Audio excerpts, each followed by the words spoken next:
So for question 1, I kind of concluded that race intersects with the public sphere in the sense that because public sphere is defined as a community where people and different members of different groups can kind of come together and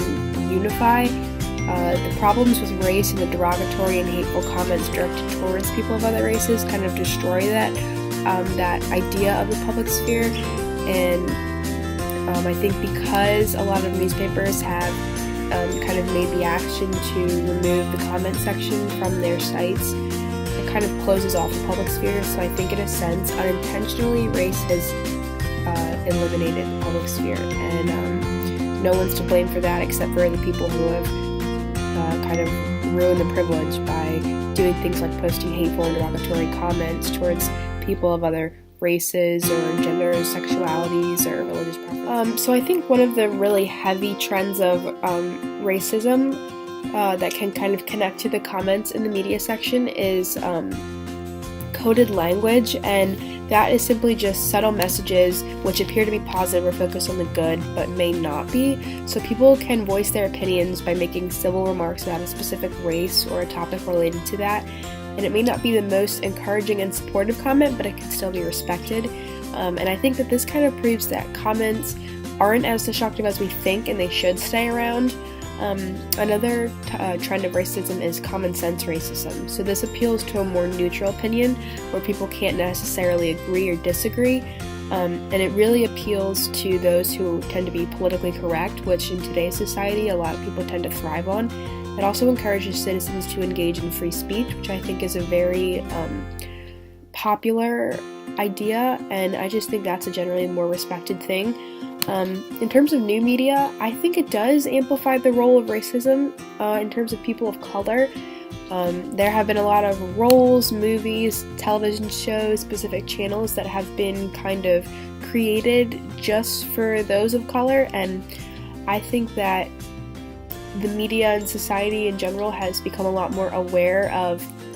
the importance in including people of all races in commercials and advertisements, television shows, movies. I don't think we are as of a colorblind society as we have been, or potentially could be, but I still think that we are slowly becoming more and more aware of the importance in including people of all races. So for question number 3, in order to reduce racism in the comment sections, I think the only thing that can really be done is to completely eliminate or highly regulate the comments that people are posting. I think it would put society at a loss if we were to completely eliminate the ability to have conversation and discuss and challenge people's thoughts on these sites. And I think it's a really great way for people to share ideas or kind of get different insight to certain subjects, but I also think that these comments can be used as a form of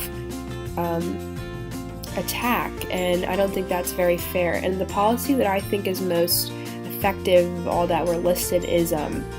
having real humans on the other end of the computer kind of review and monitor these comments and then decide if the content is offensive or too aggressive, and then from there they can,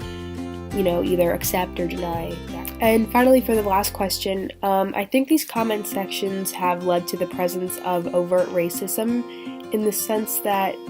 for a lot of websites, YouTube for example being one of them, you can really get away with posting any type of content on the site in terms of comments.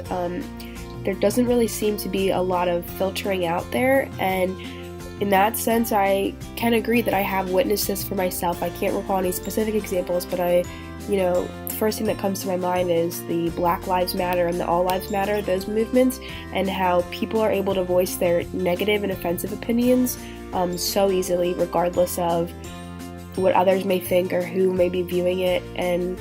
I think that is a good thing in a way, that we are so easily able to voice our opinion because it allows, for change to possibly happen, and it can be a form of protest, but in the same sense, I think it can be very destructive too, and it's something that, we thought as a society and as the world as a whole, it was going to be a very monumental thing, but we were kind of proved wrong in the sense that